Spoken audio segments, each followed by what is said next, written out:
Hello and a warm welcome to South Asia Today, where we bring you in-depth insights into the key events shaping South Asia. I'm Shivangi Mishra and here are today's top stories. India's millet revolution is reshaping diets and farming practices. Early arrival of monsoon brings worry for Nepal flood survivors. And self-help groups Budgam project brings hope for jobs. Let's begin the show.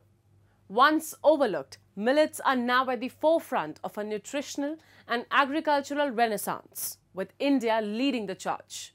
From the sun-scorched fields of Gujarat to the shelves of modern urban markets, ancient grains like bajra, ragi and jowar are transforming both diets and farming practices. As health consciousness meets cultural heritage and tradition drives innovation, millets are reclaiming their rightful place on plates across India and the globe. Millets, the ancient superfood, are making a powerful comeback.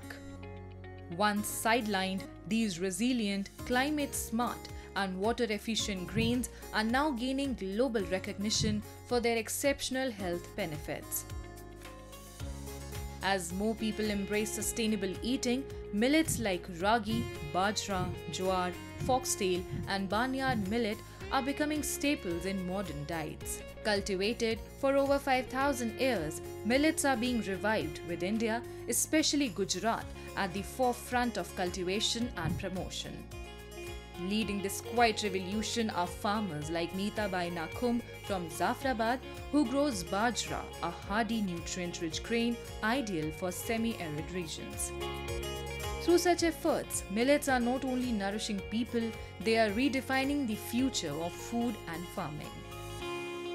ये जो बाजरा है वो सब हमारे जो दरियाई इलाके में होता है, जैसे कि जो दरिया की वो जो सॉल्टेज हवा आती है उसमें थोड़ा सॉल्टेज मिक्स होता है। वो जो हवा वो बाजरे की जो उसके ऊपर जो दाने पर गिरती है तो थोड़ा सॉल्टी होता है। इनकी जो सॉइल है वो भी पूरी फर्टिलिटी सॉइल है, उन हिसाब से वो जो बाजरे का होता है वो पूरा स्वादिष्ट होता है।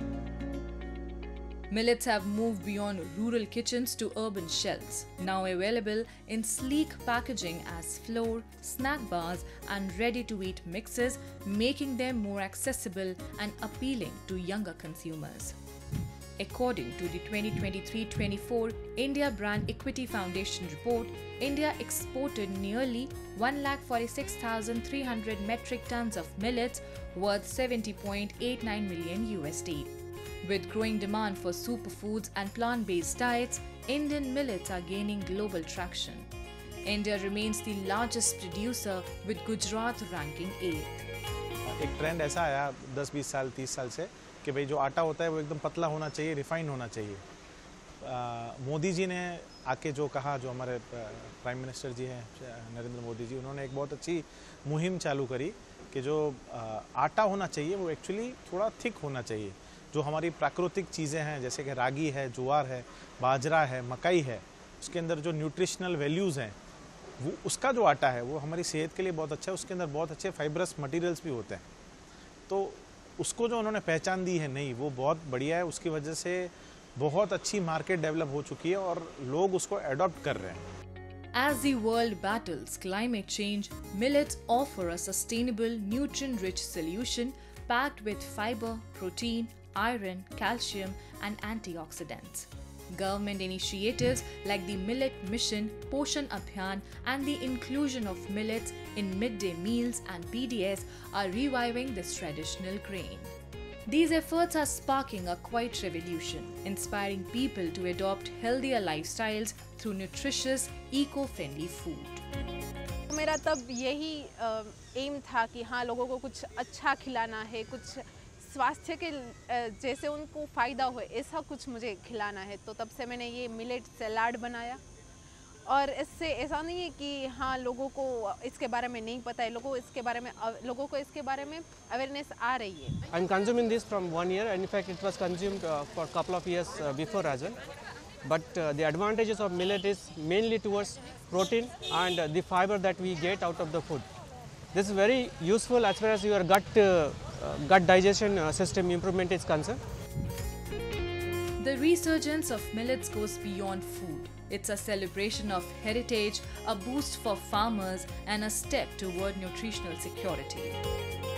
With the right blend of policy, innovation, and public awareness, India is set to lead the global millet revolution. Nepal's political divide deepened this week as royalists launched a fresh wave of protests demanding the monarchy's return.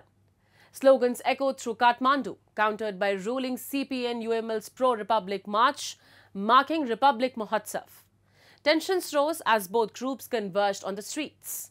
While royalists vowed to crown a king again, UML leaders urged unity for the republic.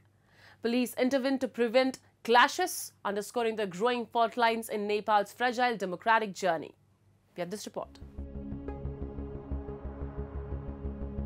Nepali royalists on Thursday launched a new phase of protest for the restoration of monarchy, which saw hundreds of people chant slogans on the street on the first day. In defense of the republic, a new political system adopted in 2008 in Nepal, the ruling CPN-UML also held a counter-protest in the streets of Kathmandu in defense of the republic. The ruling party, led by Prime Minister KP Sharma Oli, organized a march in Kathmandu on Republic Day entitled Republic Mahotsav. जनता आफै शासित बनेको दिन भएको हुनाले नेकपा एमाले आज गणतन्त्र दिवसलाई र उत्सवको रूपमा मनाइरहेको छ र म सम्पूर्ण दाजुभाइ दिदीबहिनी र आमाबुवाहरूलाई गणतन्त्र राज्य व्यवस्थालाई सुदृढ गर्न संस्थागत गर्न र गणतन्त्रको पक्षमा आवाजहरू बुलन्दन गर्नको निम्ति म यो गणतन्त्र दिवसको सन्दर्भमा सबैलाई आह्वान गर्न चाहन्छु। The ruling party cadres and supporters chanted slogans in support of the republic as they marched along the streets of the capital. In the wake of possible tensions, the local administration had designated two different areas and timings for the two groups to converge on the streets.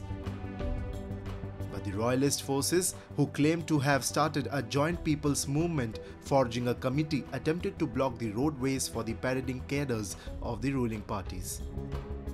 Police held the royalists on the side until the ruling party's parade passed by.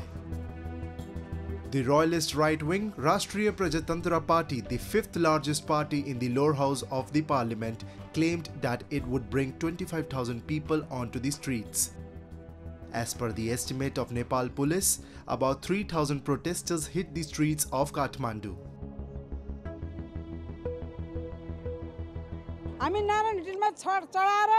उहाँलाई मुकुट लगाइदिएर मात्रै हामी चाहिँ झापा फर्किने हो।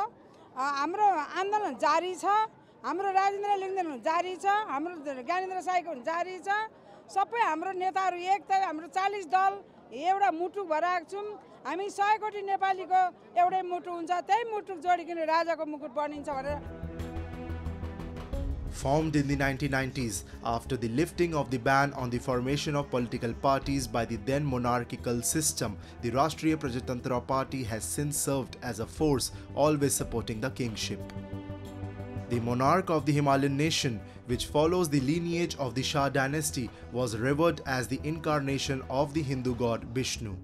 With abolishment monarchy, it got limited to a very small group, which now again is re-emerging.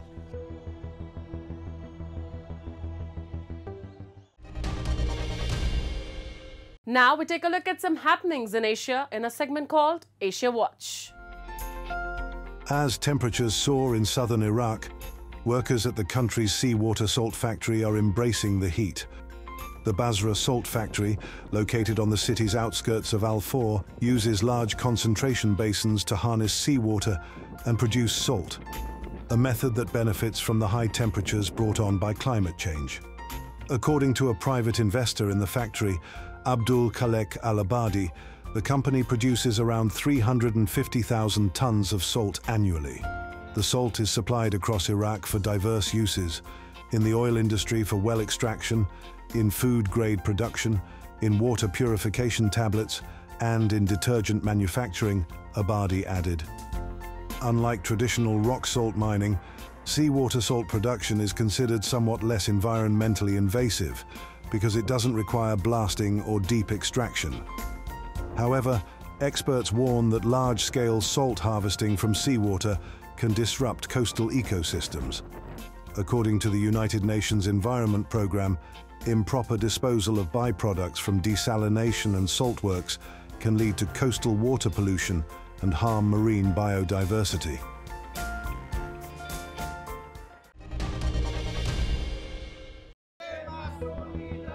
A teachers' protest disrupted traffic near Mexico City Airport last week as several nearby roads were blocked, leaving passengers struggling to reach the terminals.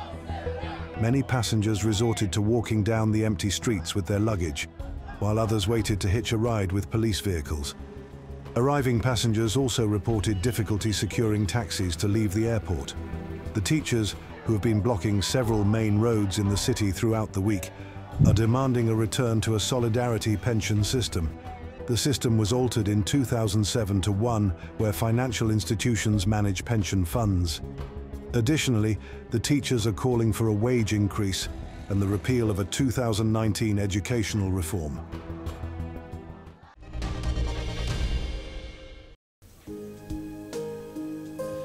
New Zealand Foreign Minister Winston Peters met with his Sri Lankan counterpart Vijitha Herath in Colombo to boost bilateral cooperation. During a joint statement following their meeting, Peters said that they had shared views on development, security and trade, adding that New Zealand would also be helping Sri Lanka with a recently announced sustainable water and livelihood project, which aims to provide further aid for local farming households. Herath said that they had also discussed advancing their interests in the sectors of trade and investment, agriculture, education, tourism, and sports. Moving on. Early monsoon fears are gripping Nepal as the country braces for above-average rainfall for a second straight year. In Kavre Palan Chowk, where survivors like Muna Tamang are still recovering from last year's devastating floods, the early arrival of monsoon adds to the trauma. With damaged highways, fragile embankments and critical infrastructure still under repair, locals fear history may repeat itself as rivers swell and warnings rise across the Himalayan nation.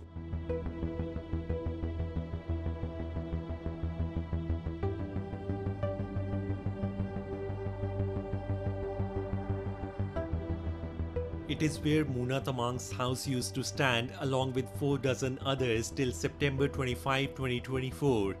Now it has turned into an embankment covered with sand and rock, where the Roshi River carrying the murky water still flows through. 8 months after the devastating floods that hit the Himalayan nation from September 26 to 28, survivors like Tamang are striving to rebuild their lives in Narke, located along the BP highway in the Kavre Palan Chowk district. She lost her properties to the flood in the Roshi River, where her house and plots of land were swept away by the flood, bringing a drastic change to her life.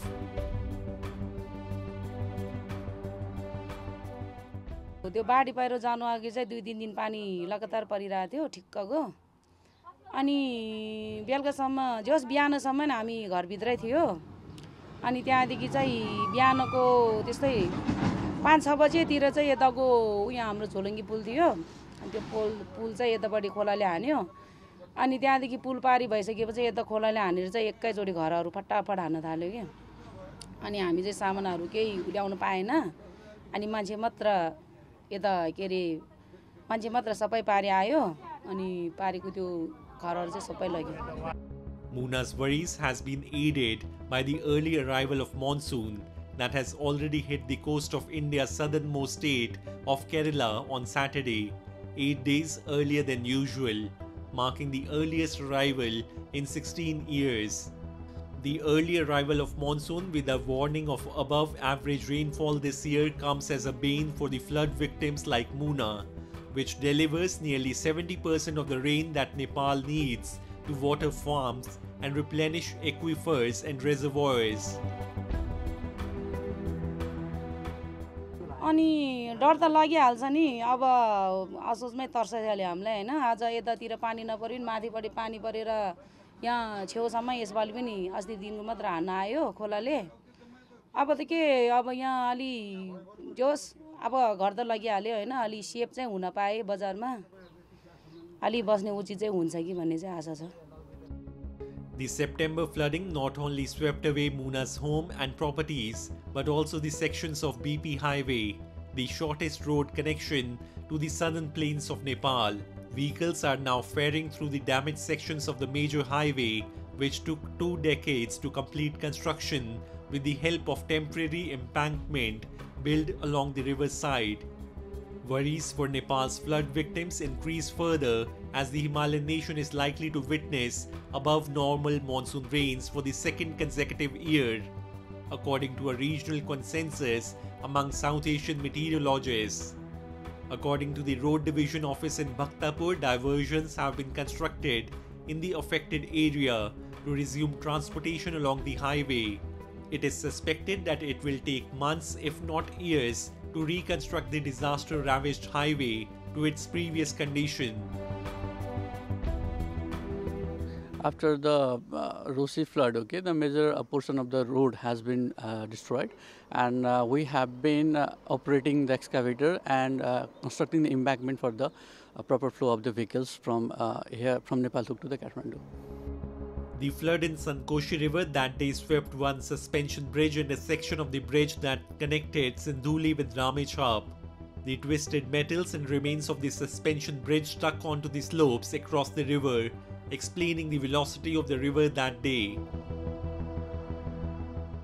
हामीलाई त्यो पुल बगाएपछि सारै अप्ठ्यारो हुन्छ हामी घाँस दाउरा पारीबाटै ल्याउने थियौं हैन हामीलाई रामेछाप जिल्ला मन्थली जानलाई पनि सारै गाह्रो भएको थियो चाँडै नै अनि त्यो पुल बन्यो अर्को अब फेरि तुरुन्तै अर्को पुल पनि बन्ने उचित छ.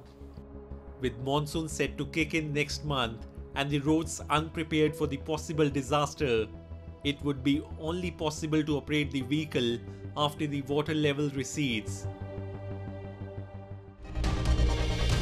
Moving on. In a significant push towards rural empowerment and employment generation, a self-help group in Budgam district of India's Jammu and Kashmir has taken a bold step forward. With active support from the Jammu and Kashmir Rural Livelihoods Mission, the group has launched a notebook manufacturing unit, bringing fresh opportunities for skill development, income generation and self-reliance. The initiative is not only uplifting local women and youth, but also showcasing how grassroots entrepreneurship can spark meaningful change in the heart of rural Kashmir. Located in the heart of Paharu village, the newly inaugurated notebook manufacturing unit is more than just a small-scale enterprise. It is a symbol of grassroots development and local empowerment. Established under a government-supported scheme through the Jammu and Kashmir Rural Livelihoods Mission, the unit reflects a broader commitment to nurturing rural entrepreneurship, fostering self-reliance and generating livelihood opportunities in underserved areas. By tapping into local resources and manpower, this initiative is helping to transform Paharu into a hub of productivity and hope, one notebook at a time. ये initiative हमने कुछ महीने पहले start किया. After I completed my BBA in aviation at Bangalore university, उसके बाद मैंने सोचा कि अपना कुछ बिजनेस किया जाए, मतलब मैंने जॉब का वेट भी नहीं किया. मैं सोच रहा था कि अपना कुछ बिजनेस स्टार्ट करूं, पहले से ही मेरे दिमाग में ये था. और मतलब बिजनेस में आपको पता ही है कि बहुत सारे अप्स एंड डाउन्स भी आते रहते हैं. इसी तरह से हमारे साथ भी ऐसा ही हुआ. पहले हमने जब स्टार्ट किया लोगों का सपोर्ट उतना खास मिला नहीं. उसके बाद जब कुछ टाइम हुआ उसके बाद हमें लोगों का सपोर्ट भी मिलना स्टार्ट हुआ. हम यूनिट्स नोटबुक सेल करने लगे अच्छे से थोड़ा थोड़ा करके. तो आज हम अल्हम्दुलिल्लाह अच्छे से मतलब अप्रॉक्सीमेटली हमने 15 से 18,000 नोटबुक्स अभी तक सेल की है. This holistic approach ensured that every member, particularly women and unemployed youth, was not only equipped with skills to operate machinery, but also empowered to understand the basics of production management and sales. Today, over a dozen local members are actively engaged in producing high-quality notebooks for both school and office use, turning a once quiet corner of Budgam into a center of purposeful economic activity and self-sufficiency. ये लड़कियों को भी अपना business start करना चाहिए। जो घर पे बैठे हैं पढ़ के MA बैठ करके जो बैठे हैं घर पे, उनको अपना बिजनेस स्टार्ट करना चाहिए। इससे बाकियों को भी फ़ायदा आया और उनको भी। हम यही चाहते हैं कि बेरोज़गारी ख़त्म होनी चाहिए। इससे हमारे बाकी सारे मेंबरों को भी फ़ायदा आएगा और ये जॉब्स भी प्रोवाइड करेंगे। The initiative has already began making a tangible impact in the village, not just by generating income, but also by instilling a renewed sense of purpose and pride among the locals. Plans are already underway to expand distribution networks across the Kashmir Valley, tapping into regional markets and educational institutions. As Budgam turns a fresh page in its journey of rural development, this initiative stands tall as a beacon of self-sustained progress, driven by the dedication of its community and backed by the continued support of the Jammu and Kashmir government. It is not just a business venture, it is a movement towards long-term, inclusive growth.